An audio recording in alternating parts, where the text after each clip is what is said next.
मैं एक नर्स थी। एक दिन एक अमीरजादे ने मुझे बाहर मुल्क नौकरी की पेशकश की। मेरे माँ बाप ने लालच में आकर हाँ कह दी और मुझे बाहर मुल्क भेज दिया। मगर मुझे वहाँ जाकर पता चला कि वहाँ नर्सिंग की नौकरी नहीं बल्कि अपनी इज्जत बेचने का कारोबार करना है। हर रोज रात को मेरे फ्लैट में मर्द आते और मेरी इज्जत तार तार कर जाते। एक दिन एक अमीर तरीन अरबी शख्स रात को जब मेरे पास आया तो आज की मेरी ये वीडियो परदेश में रहने वाली एक नर्स पर बीते जाने वाली सच्ची और इबरतनाक दास्तान है। तो आज सुनते हैं इस बदनसीब परदेसी लड़की की कहानी। मैं डॉक्टर बनने के जो ख्वाब देखती थी वो अधूरे रह गए क्योंकि नंबर बहुत कम आए थे। मजबूरन मैंने नर्सिंग कोर्स में दाखिला ले लिया ताकि मेरा डॉक्टरी का शौक पूरा हो सके। नर्सिंग की ट्रेनिंग का अरसा मुकम्मल हुआ तो इसी आसना में जो कुछ तजर्बा मैंने नर्सिंग स्कूल में रहकर हासिल किया वो एक अलग दास्तान है। कहते हैं शरीफ लड़कियों को आवारा बनाने में सबसे ज्यादा हाथ चंद नाम नेहाद स्कूलों का है, जिनमें से एक नर्स स्कूल हमारा भी था, जहां इस मुकद्दस पेशे की आड़ में गिनौने खेल खेले जाते थे।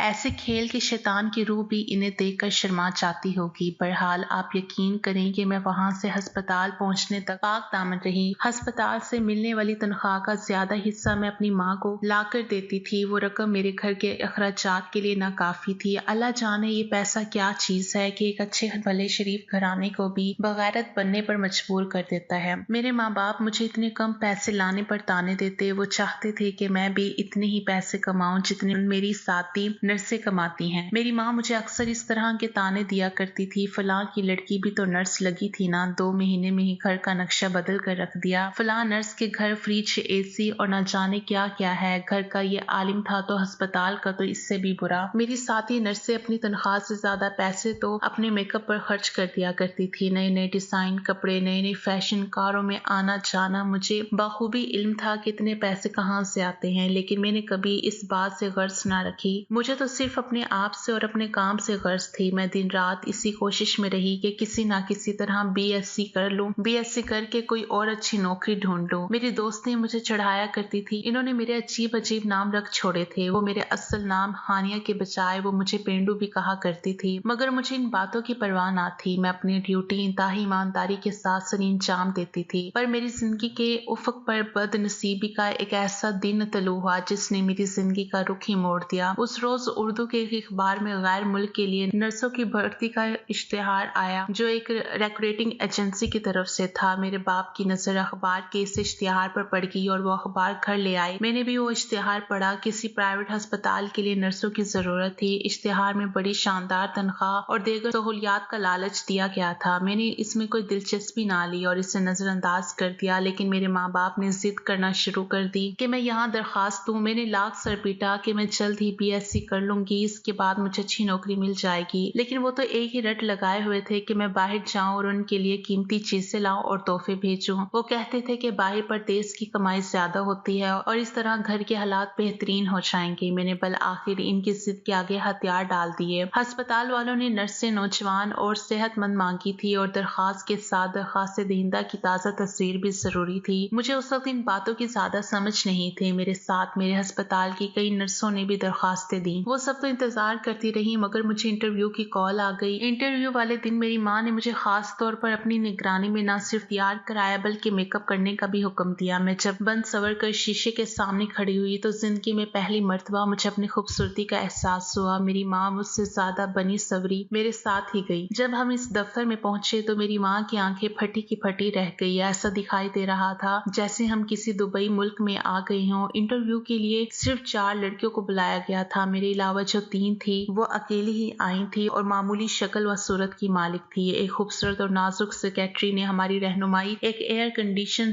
कमरे की तरफ की, जहाँ एक मेज पर 3 मुख्तलिफ रंगों के टेलीफोन रखे थे। कमरे के ऊपर लाखों रुपए खर्च किया गया था। हम दोनों माँ बेटी वहाँ पर बैठ गए। कमरे में उस वक्त कोई मौजूद ना था। थोड़ी ही देर में हमारे पीछे वाला दरवाजा खुला और एक इंतहाई कीमती सूट में मलबूस हैंडसम सा नौजवान अंदर दाखिल हुआ। उसकी शख्सियत कुछ इतनी पुरफरेब थी कि मैं और मेरी माँ दोनों उठकर खड़े हो गए। बैठे बैठे तशरीफ रखे, आपकी तारीफ। जी, ये मेरी बेटी हानिया है। मेरी माँ ने बड़ी इनकसारी से कहा। क्या फरमाया? आपकी बेटी? माफ कीजिए, मैं तो आपको इनकी बड़ी बहन समझ रहा था। इस नौजवान ने औरत की दुखती रग पर हाथ रखा और एक ही फिक्रे में मेरी माँ को राम कर लिया। इसी आसना में एक मुलाजिम हमारे लिए चाय लेकर आया। मेरी माँ तो क्या, मैं भी आहिस्ता आहिस्ता इसके जाल में फंसती जा रही थी। चाय पीने के दौरान कम अज कम 5-6 मरतबा मुख्तलिफ टेलीफोन की घंटियां बजी और हर मरतबा वो नौजवान यही कहता था कि अभी इनके पास जगह नहीं है, न जाने कैसे बेवकूफ लोग हैं, अब हमने क्या ठेका ले रखा है हर एक को बाहर ले जाने का। इसने आखिरी फोन सुनकर मेरी माँ की तरफ देखते हुए कहा और मेरी माँ ने उसके जवाब में फौरन सर हिला दिया। माफ कीजिएगा, आप यहाँ तशरीफ रखें, मैं मिस हानिया को इंटरव्यू के लिए लेकर जाऊंगा। क्यों नहीं, मेरी माँ की तो जैसे मुराद पूरी हो गई थी। मैं उसके इशारे पर सहज सदा से उठकर चल दी। दूसरा कमरा भी इससे मिलता जुलता था और इंटरव्यू लेने वाला भी वही था। माफ कीजिएगा, क्या आपकी अम्मी भी आपके साथ बाहर जाएंगी? जी नहीं, बुरा ना मानिए, मैंने इसलिए पूछा था कि वो आपके साथ जो आई हैं, मैं माफी चाहती हूँ, वो तो बस मैं उनको अपने साथ ले आई थी। इंटरव्यू के दौरान सिवाय उसने मुझसे फ्री होने की कोशिश की और कुछ ना किया। एक भी सवाल उसने नर्सिंग के बारे में ना पूछा। फिर मैं भी समझ ना सकी। वारे दौलत, डॉलर, पाउंड और याल। आधे घंटे तक हम दोनों गुफ्तगू करते रहे। फिर वो मेरे साथ ही उसी कमरे में लौट आया जहाँ मेरी माँ बैठी बेचैनी से नतीजे की मुंतजिर थी। माफ कीजिएगा, मैं आप लोगों के साथ कुछ बेतकल्लुफ सा हो गया हूँ। आपके करीब ही मेरे रिश्तेदार भी रहते हैं, मैं उस तरफ से गुजरता रहता हूँ। जल्द ही हम आपको नतीजे से आगाह कर देंगे। बेटे हमारे यहाँ भी आना। मेरी माँ तो इसके जाल में मुकम्मल तौर पर फंस गई थी और छठे रोज ही वो हमारे घर आ गया। मैं उस वक्त घर पर नहीं थी, ड्यूटी पर थी। उसने मेरी माँ से कहा कि वो इस कंपनी का मैनेजर है। इंटरव्यू का नतीजा देकर अहदेदारों को बता दिया गया है। फिर भी कुछ लोग मान नहीं रहे हैं, लेकिन वो हानिया को जरूर बाहर भेजेगा। उसने चिकनी चिपड़ी बातों से मेरे घर वालों पर जादू कर दिया और ऐसा क्यों ना होता। दौलत की हवस ने उनकी आंखों पर पट्टी बांध दी थी। मेरी माँ बेइज्जती थी कि वो अपनी मसरूफियत के बावजूद हानिया से मिलकर जाए। मेरी छोटी बहन ने मुझे अस्पताल फोन करके फौरन घर आने को कहा। जब मैं घर पहुंची तो मेरे वालिदैन उसके आगे पीछे जा रहे थे और मेरी छोटी बहन उसके लिए तीसरी मर्तबा पकोड़े बना कर ला रही थी। मुझे देखते ही मेरी वालदा खिल उठी। लो भई, अब तुम लोग बैठो, मुझे तो घर का काम भी करना है। मेरी माँ बहाना बनाकर उठ गई। अब मैं और वो अकेले ही कमरे में मौजूद थे। मेरी माँ मुझे बर्बाद करने पर तुल गई थी। मेरा नाम हानिया से मिस हानिया हो गया और मुझे हैरानी है कि आपने अब तक मुझसे मेरा नाम क्यों नहीं पूछा। आप शायद यही सोच रही हैं ना कि मैं कोई आम सा नौजवान हूँ और आप पर डोरे डाल रहा हूँ। हालांकि ऐसी कोई बात नहीं। मेरा ताल्लुक जिस फर्म से है वहाँ मुझे रोजाना दुनिया भर की खूबसूरत लड़कियों से वास्ता पड़ता है। मुझे किसी चीज की कोई कमी नहीं है। मैं तो सिर्फ आपकी सादगी से मुतासिर हो गया हूँ और आपकी अम्मी भी चाहती हैं कि आप बाहर के मुल्क जाकर कमाएं। न जाने वो मनहूस घड़ी थी जब मैंने उसके खलूस और बातों पर यकीन कर लिया। ऐसा दाव फेंका कि मैं तो क्या कोई भी लड़की होती इस मौके पर जरूर डगमगा जाती। मैंने अपने आप को खुशकिस्मत समझना शुरू कर दिया कि इतना बड़ा आदमी मुझ पर मर मिटा। तकरीबन 1 घंटे तक हम तनाही में गुफ्तगू करते रहे और जब वो वापसी जाने लगा तो मैं वाकई उसकी गर्विदा हो चुकी थी। जाते जाते उसने अगले रोज बाहर मिलने का वादा ले लिया। अगले रोज मैं एक शानदार कार में शहर के सबसे महंगे होटल में उसके साथ खाना खा रही थी। मुझे अपनी किस्मत पर रश्क आने लगा। किसी ऐसे होटल में जाने का ये मेरा पहला तजर्बा था। उस रात उस शानदार होटल के कोने में बैठे हुए हम दोनों ने हमेशा के लिए एक साथ जीने मरने का अहद किया। उसने मुझसे नौकरी छोड़ देने का कहा और मैंने अगले रोज नौकरी से इस्तीफा दे दिया। मुलाकात के बाद तीसरे रोज ही कंपनी की तरफ से 60,000 रुपए का प्रॉफिट मिला और एक खत मिला जिसमें लिखा था कि मुझे मुंतखब कर लिया गया और अब मुझे एक माह लाहौर में खसूसी ट्रेनिंग देने के बाद बाहर भेजा जाएगा। ट्रेनिंग के अखराजात कंपनी बर्दाश्त करेगी। मेरे माँ बाप के तो पाँव ही जमीन पर ना टिकते थे। वो तो जिशान साहब को दुआ देते ना थकते थे। 3 दिन के बाद मैं जिशान के हमरा लाहौर जा रही थी। लाहौर का सफर, शानदार लिबास, पर्स में ढेर सारे नोट और एक खूबसूरत दौलतमंद नौजवान का साथ। मेरा दिमाग जहाज के साथ साथ अर्श पर परवाज कर रहा था। सफर के दौरान जिशान ने बताया कि इसका तबादला भी बाहर हो रहा है जहाँ हम दोनों इकट्ठे ही जाएंगे। मैं दिल ही दिल में मुस्तकबिल के मंसूबे बनाने लगी। हानिया हम पहुंचते ही शादी कर लेंगे। उसने लाहौर पहुंचते साथ ही मुझे ये खुशखबरी सुनाई। लाहौर में हमारा क़याम एक बंगले में हुआ जो शायद इस कंपनी ने इसी मकसद के लिए हासिल कर रखा था। 3 दिन तो उसने सिर्फ मेरा इत्मीनान ही हासिल किया। इस यासना में उसने मुझे यकीन दिलाया कि वो फरिश्ता है। कम अज कम मैं तो ऐसा ही समझने लगी थी। चौथे रोज एक शदीद जज्बाती कैफे से गुजरने के बाद हमने बेहयाई के तमाम मराहिल तय कर लिए। मुझे अपने लौटने का उस वक्त कोई एहसास ना हुआ क्योंकि जिशान ने मुझे यकीन दिलाते हुए कहा हम जल्द ही मियां बीवी के रिश्ते में बन जाएंगे और मैं मुतमईन हो गई। शैतानियत का ये खेल फिर हमारा मामूल बन गया। मैं खुशी खुशी खुद को लुटाती रही। एक माह पलक झपकते गुजर गया। सारा दिन लाहौर की अयाशियां और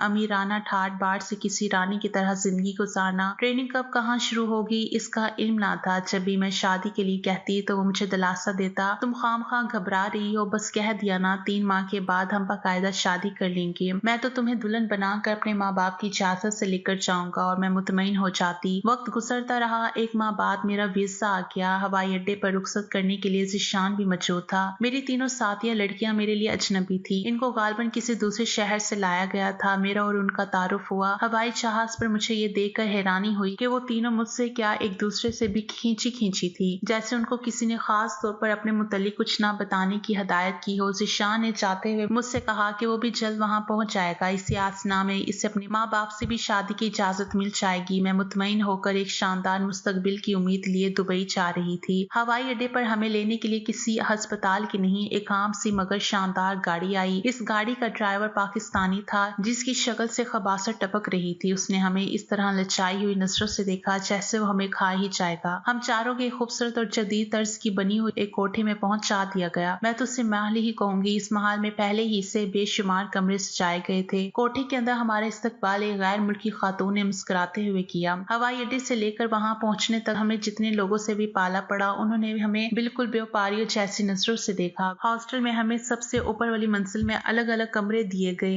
एक बूढ़ी औरत हमारी इंचार्ज थी। वो रात मैंने डरते डरते गुजारी। यहाँ दूसरे ममालिक के भी 10-12 लड़कियां मुकीम थी, लेकिन मैंने वहाँ किसी को भी जरूरत के बगैर एक दूसरे से बातचीत करते ना देखा। सुबह एक वैगन में जिस पर ग्रीन क्रॉस का निशान बना हुआ था, मुझे एक प्राइवेट अस्पताल में भेज दिया गया। मैं उसे अस्पताल तो नहीं कहूंगी, एक डॉक्टर की दुकान ही कहूंगी, जिसमें शायद 2-3 मरीजों के दाखिले की जगह रखी गई थी। यहाँ इस पाकिस्तानी मर्द ने, जो मुझे हवाई अड्डे पर लेने आया था, बताया कि मुझे 8 घंटे रोजाना काम करना पड़ेगा और शाम के वक्त गाड़ी वापस हॉस्टल छोड़ाया करेगी। इसकी बेबाक नजरों से पहले तो मैं बुरी तरह खौफजदा थी, फिर तमाम डर और खौफ दिल से निकल गया। मैंने घर फोन करके घर वालों को अपनी खैरियत से आगाह कर दिया। शाम को वैगन मुझे वापस हॉस्टल ले आई। 8 घंटे रोज इसी तरह गुजर गई। एक रोज मैंने इंचार्ज से ज़ीशान के मुतालिक पूछा तो उसने फाहिश लहजे में मेरे कंधे पर हाथ मारते हुए कहा, आ जाएगा, इतनी बेचैनी भी क्या है। मेरा जी चाहा कि उसका मुंह नोच लूं, लेकिन यहाँ आने से पहले ज़ीशान ने मुझे अच्छी तरह समझा दिया था कि वहाँ का माहौल बड़ा आजाद है। घबराना नहीं, बल्कि खुद भी इस रंग में रंगने की कोशिश करना। काश मैंने इसकी बात को समझ लिया होता। इस रोज छुट्टी थी। सुबह सुबह ही लड़कियों ने खुद को संवारना शुरू कर दिया। मैं ये देखकर हैरान रह गई कि इस नर्सिंग हॉस्टल में कारें आना शुरू हो गई थी। कार दरवाजे पर रुकती और कोई एक बनी सवरी लड़की कार में बैठकर चली जाती। या अल्लाह, मैं किस सजा में फंस गई हूँ। मेरे सोचा और ख्याल आया कि ये सब कुछ कहाँ नहीं होता। हर इंसान का अपना किरदार होता है। हमारे मुल्क में भी तो मेरी साथी नर्सें यही कुछ किया करती थी, लेकिन सब के सब नहीं, सिर्फ चंद नर्सें। अगर मैं वहाँ महफूज रही हूँ तो यहाँ भी रहूंगी। बहरहाल अपने किरदार को ठीक रखना अपने बस में होता है। फिर मुझे इस बात का भी यकीन था कि जल्द से जल्द ज़ीशान आ जाएगा और हम शादी कर लेंगे। ज़ीशान वाकई उस रोज रात की फ्लाइट से आ गया। उसने मुझे बताया कि मेरे बगैर उसने बड़ी मुश्किल से यह महीना गुजारा। मैंने अपनी पेट में पलने वाले गुनाह की तरफ इशारा करते हुए जब उससे वालिदैन के फैसले के मुतालिक पूछा तो उसने हंसकर बात टाल दी। आओ कहीं सैर करने चलते हैं, बात आई गई हो गई। हम दोनों एक शानदार कार में बैठकर ज़ीशान के एक दोस्त के घर की तरफ रवाना हो गए। सारे रास्ते वो मुझे बताता रहा कि जो लड़कियां यहाँ आजाद हो जाती हैं वो बहुत शानदार जिंदगी गुजारती हैं। इसके लहजे में वही तरगीब दिलाने वाला अंदाज था जो दिलालों की गुफ्तगू में होता है। आज सोचती हूँ अपनी सादगी पर खुद ही मर जाने को जी चाहता है। मैंने उस वक्त भी इसकी नियत पर शक ना किया। ज़ीशान का दोस्त पाकिस्तानी सरमायादार था, जिसकी उम्र कम अज कम मेरे वालिद के बराबर थी। उस शख्स का शुमार यहाँ के मशहूर तरीन लोगों में होता था और इसे इस मुल्क की शोहरत भी हासिल थी।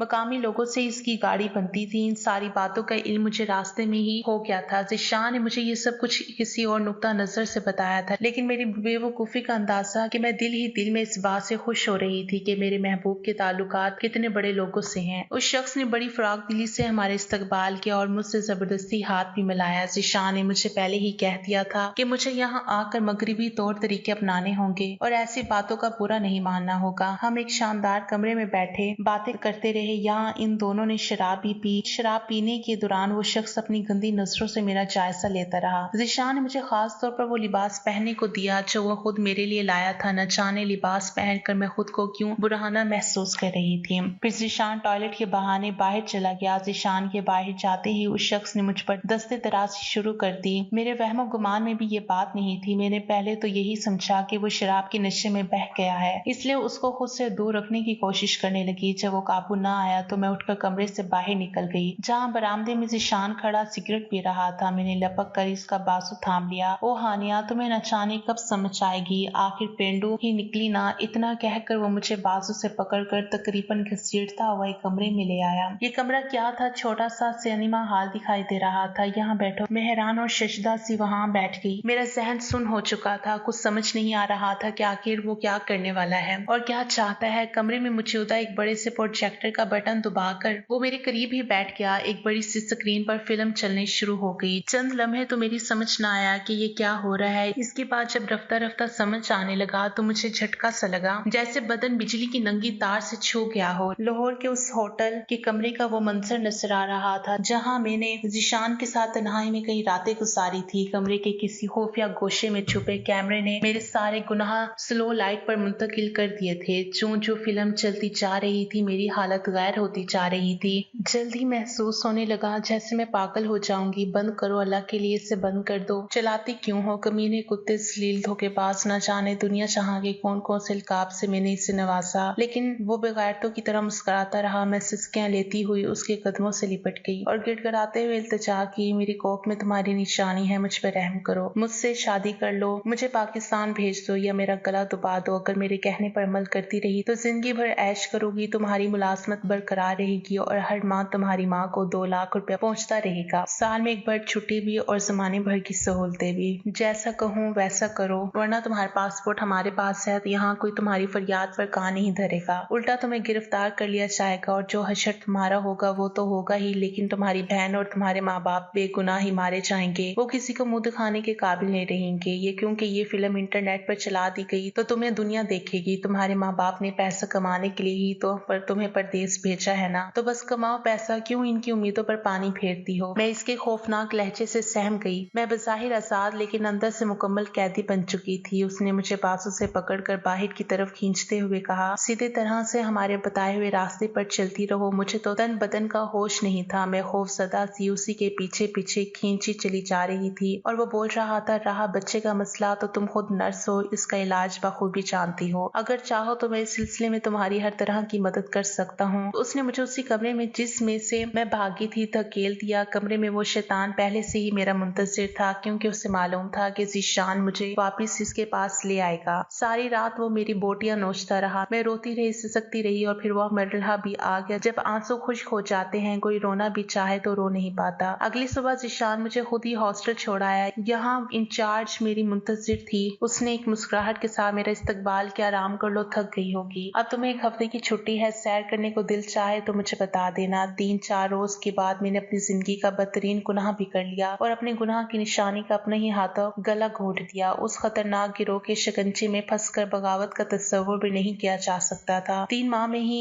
ऐसी ऐसी बातों का इल्म हुआ कि खौफ के मारे जान निकल जाती थी। इन्हें जिस लड़की पर भी शक गुजरता था उसकी किसी न किसी बहाने दुनिया से छुट्टी हो जाती थी और किसी को कानो कान खबर भी ना हो पाती। बड़े बड़े अफसरान अयाशी के लिए इनके मोहताज थे। जिंदगी बड़ी सालिम है, आप कितना ही फरार हासिल करना चाहें वो आपको हालात से समझौता करने पर मजबूर करके रहते हैं। मेरी हैसियत ही क्या थी, एक बेबस लाचार लड़की, मैं उनका क्या बिगाड़ सकती थी। मैं तो बुज़दिल थी, मरने से भी डरती थी। मैंने भी दूसरी लड़कियों की तरह हथियार फेंक दिए। मेरे साथ आने वाली दूसरी लड़कियों की कहानियां भी बिल्कुल मेरे ही जैसी थी, सिर्फ किरदार बदल गया था। मेरी जिंदगी का अब सिर्फ एक ही मकसद था और वो था ज़ीशान से इंतकाम लेना, क्योंकि वो मेरी बर्बादी का जिम्मेदार था। मुझे उसके लिए ज्यादा इंतजार न करना पड़ा। एक शख्स जिसकी उम्र कम अज कम 70 साल थी, वो अपने मुल्क में एक आला ओहदे पर फाइज था। कौन जाने मेरी कौन सी अदा उसे पसंद आ गई जो वो मुझे अपने साथ ही ले गया। मैं उसके बंगले में रहने लगी। मैंने उसका मुकम्मल इत्मीनान आहिस्ता आहिस्ता हासिल कर लिया। उसका अपना एक हिफाजती गार्ड था जो हर वक्त उसके महानुमा बंगले में मौजूद रहता था। वो मुझे भी अहमियत देते थे। एक रोज बाजार में मेरी मुलाकात ज़ीशान से हो गई। उसने मुझसे दामन बचाकर निकलना चाहा, लेकिन मैंने आवाज देकर उसे पास बुला लिया। मेरी गुफ्तगू का अंदाजा बिल्कुल बाजारी हो चुका था। मैंने उसको यकीन दिलाया कि मैं इससे बिल्कुल नाराज नहीं बल्कि इससे मोहब्बत करना चाहती हूँ। मेरी चिकनी चुपड़ी बातों के सामने उस शैतान की सारी मकारी धरी की धरी रह गई। 2-3 मरतबा मैंने उससे बाहर मुलाकात की और अपनी मोहब्बत का यकीन दिलाया। अपने मंसूबे पर अमल करने के लिए मैंने वो दिन मुंतखब किया जब मालिक दौरे पर किसी दूसरे शहर जा रहा था। मैंने ज़ीशान को घर आने पर राजी कर लिया। पहले तो उसने इनकार किया, लेकिन मेरी जिद के सामने उसे हथियार डालने पड़े। उधर मैंने गार्ड से कह दिया कि ये शख्स बुरी नीयत से आ रहा है। जैसे ही ज़ीशान ने महल में दाखिल होना चाहा, उसे गिरफ्तार करके मेरे हजूर पेश किया गया। पहले तो मैंने उसे कोड़े से जी भर पीटा और अपनी मुकम्मल भड़ास निकालने के बाद उसे कुत्ते की मौत मार डाला और इसकी लाश समंदरों की लहरों के हवाले कर कर दी। जिंदगी सिसक सिसक कर रेंगती रही और रेंग रही है इस परदेश में जहाँ मैं एक कामयाब नर्स बनने का ख्वाब लेकर आई थी।